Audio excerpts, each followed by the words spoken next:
I just want to make a quick note before I put my lipstick on for the sake of this video. This is the Barry M Genie lipstick, and I have been wearing this for 11 hours, I think it is. So this is it 11 hours in. Now it doesn't look like very much. You probably wouldn't say, if you just saw me, you probably wouldn't think that I had lipstick on, but if you know what my lips look like, kind of like naturally, they're only a slightly bit lighter than this, but they are still lighter. So this is 11 hours of wearing this lipstick. It's still got some sort of staining on my lips. It's still even, and I have drank several cups of tea, coffee / fruit tea, etc. today, and I've eaten 3 times, and I have licked my lips a dozen times probably and rubbed them together and all sorts. So I'm really impressed with this. So I'm going to put some more on so you can see what it was like when I put it on fresh. But yeah, I just wanted to show you I'm actually really impressed. So yeah, it's a bit close. Oh no, that's closer. Hello everybody, welcome back to my channel. So before I get into today's video, there's just a couple of things that I wanted to tell you. So I actually took the plunge and decided that it was time that I didn't just moan and talk about the fact that I wanted to do beauty and makeup as an actual profession. So I thought it was time that I actually did something about it, and I have officially enrolled on my courses and I'm so excited. I got the first lesson, coursework, paperwork, literature, whatever you want to call it, through today, and I'm doing the professional makeup course and I'm also doing the beauty specialist course. So those are the first 2 courses that I'm doing, and then in September I'm going to be doing waxing and nails. So yes, finally I am actually taking steps towards doing professional makeup artistry, which I am very excited about, and yeah, I just can't wait to expand and learn more. And yeah, so anyway, that is that. Also for today's video, because I tend to ramble a lot, I have decided to write down the main points of things that I want to talk about, because there's going to be set points in this video. So if at any point you see me looking down, it'll be at my phone and I will just be reading the points so I can keep on track and not digress, and not do that thing where I just ramble and then we're not even talking about the thing that I originally wanted to talk about. So everything will be written down on here. And Siri is listening to me right now. Siri, stop talking. Thank you. So anyway, without further ado, let's get into the video. Okay, so obviously the main focus of this channel is cruelty-free beauty, so that's all aspects of beauty, but the main thing is that it's cruelty-free and budget, but mainly cruelty-free.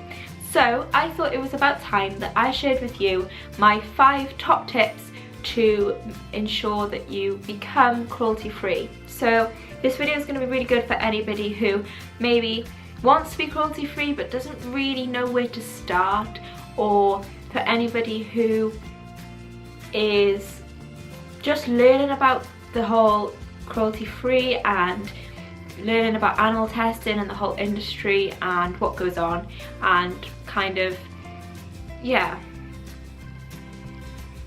I think deciding to become cruelty-free is very daunting, because at first it just seems like there's absolutely nothing out there, and that every company or every brand is going to test and you're going to have to miss out on all this amazing stuff.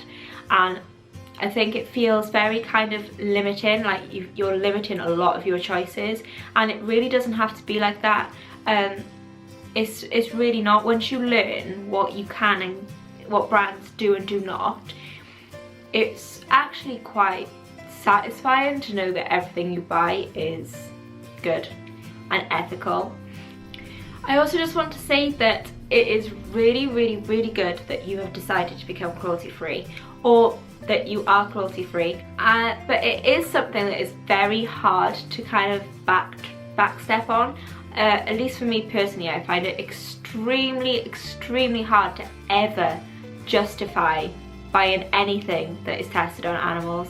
I just can't do it, and I just feel stupidly guilty. And I know if I did buy something and use it, then I would just feel guilty whilst using it every single time, and just know every time I was using that product that is tested on animals. So it's very hard. Once you get down the rabbit hole, you're never coming out. I'm just gonna warn you now. So hopefully these 5 steps will help your transition into cruelty-free beauty much easier and smoother and more enjoyable, hopefully. Okay, so step 1. Oh, the fingers are back. We know from the Get to Know Me video that the fingers are not good. Not good. Okay, so step 1 is be prepared to give up your favourite products.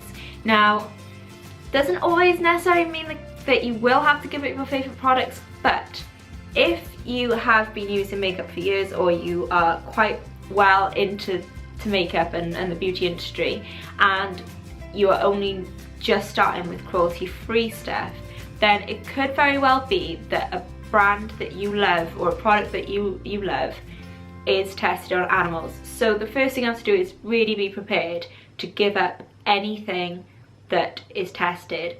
And for me personally, there is no excuses. There is no reason for you to buy cruelty makeup that is tested.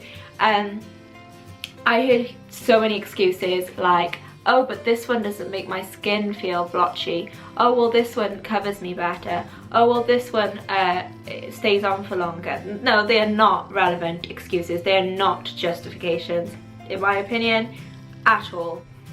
I think because beauty and makeup is not a necessity, it is just a luxury, there is no reason at all, no excuse or anything to use tested products.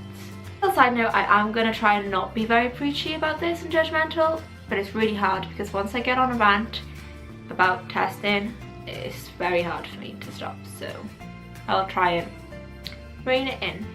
So yeah, you definitely need to be prepared to possibly have to give up your favourite product/products.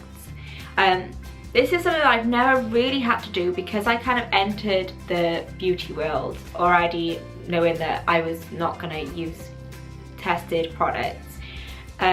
This isn't ever really something that I've needed to do massively.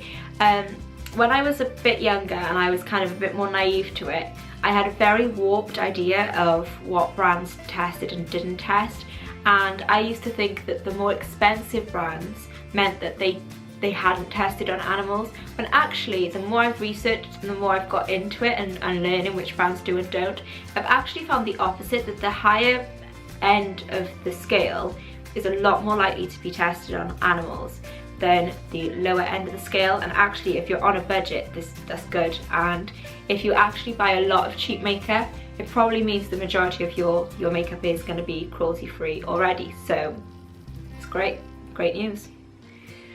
Okay, so step 2 is to use up all of your products that are tested on animals. Now, personally for me, the damage is done when you pay a company your money, because as I said in a previous video, personally I think that your money is your vote. So if you're paying for something, then you are voting to have that product on the shelves and to give that company money to produce more and to expand and whatever else. So really, whenever you buy something, you are voting for that company and that product. So if you already have something that you've spent money on, or if you've been gifted something that is tested on animals, I think that it is just pointless to just throw it in the bin, because it's a waste of product and it's a waste of that little animal's life that has suffered and gone through all that horrible abuse to be tested on, when you're just going to throw it in the bin and not even use it. So for me personally, I have got products that have been tested on animals that I have been gifted, and these are things that I will still use because I don't want to waste it, and I also don't want to seem ungrateful to the people who've bought me the gifts. Luckily, throughout the years, I've started to be a bit more vocal with people about which brands do and don't test, and which brands I like having, you know, gifts from and which brands I don't. And I've been quite lucky because people have started to listen to me, and now I generally get gifts that are cruelty free, which is great. But obviously occasionally I will get the odd product or thing that is tested, and it's just the damage has been done by paying that company for that product. So I think you shouldn't feel guilty about using up anything that you have that has been tested, because the important thing is that you don't buy it again. So step number 3 is to do your research. Now this is probably the one that seems the scariest, but Google and search and research every single brand that you can possibly think of. It takes quite a while to kind of sink in and to know, but I'm quite on the ball now, and when I go into places like my Superdrug, I know exactly what sections of the shop I can shop in and exactly which sections to avoid, and I'm getting there, and do not be afraid to Google even whilst you're in a store. Like, I do it all the time. If there's a new brand out, and I go into Superdrug and there's this new brand that I've never even heard of, the first thing I do is get out my phone and Google it. My other little like mini tip is to check multiple sources, because I have been stung by this before where I have just trusted one source and I have been wrong. So check multiple sources and make sure they all match up. Obviously check the brand's website themselves, but do be careful, because some brands do claim that they don't test on animals when actually they do, and you've got to be really careful with the way that they word things. So they might say that they don't test their finished products on animals. Well, that's great, but actually what they're doing is testing the ingredients on animals. So it makes you think that it's cruelty free, but it's not. So be really careful with the way that they word things, and again, just check multiple sources. PETA is a really good source of information. The Leaping Bunny, obviously, if they're kind of certified, not all companies are because it's quite expensive, but if they're certified they'll be on that website. There are quite a few really good bloggers out there that also post, and they'll post email responses from companies that they've received, and then because they're quite savvy on the wording and exactly what it means, they'll be able to tell you straight if it does or doesn't. And of course, if there is no information at all, then feel free to email the company and actually ask them directly, but make sure you ask them if their finished product and or ingredients are tested on animals by them or even by a third company party or on their behalf. Basically, anywhere down the line, just make sure that there's no testing on any part of any of the product at any production stage. Simple as that. Doesn't sound simple, I know, but it gets easier. It is also really important to keep up to date, so I am forever rechecking brands as well. So some brands may stop testing on animals, and some brands may start. So for years and years and years, I avoided the Body Shop because I heard that they have been bought out by, I can't remember which company it was now, but they've been bought out and they had started testing on animals, even despite their massive campaigns about not testing on animals. And then I later found out that they had been bought out by a different company again, and they had stopped animal testing, and all those years I could have used Body Shop products and I didn't. So yeah, it's very important to keep up to date because some brands stop testing and some brands start, so just make sure that you're on the ball. Step 4 is to do the China test. Now the China test is really simple. All you have to do is check if that brand or company / product is sold in China. Now if it is, this means that it is tested on animals, because Chinese law states that all cosmetics must be tested on animals in order for them to be sold in China.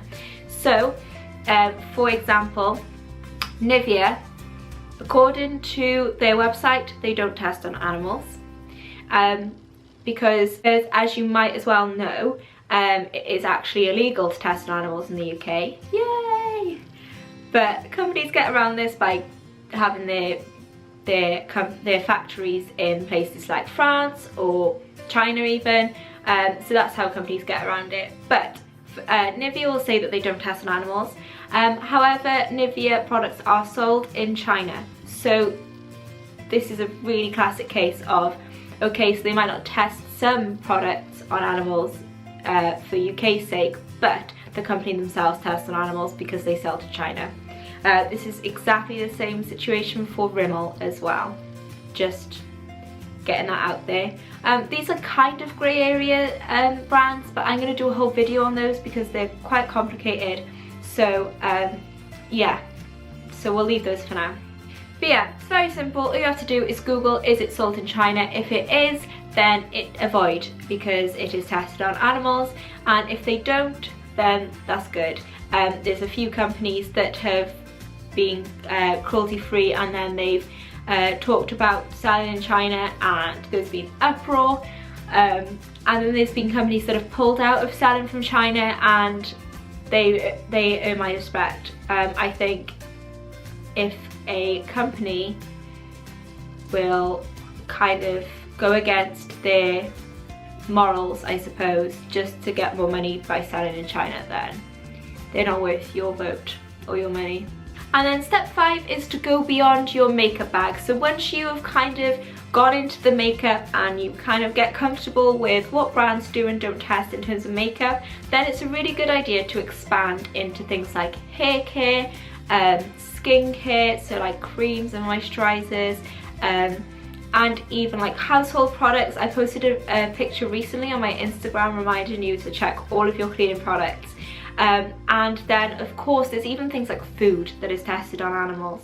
Like, why do they need to test Pringles on animals?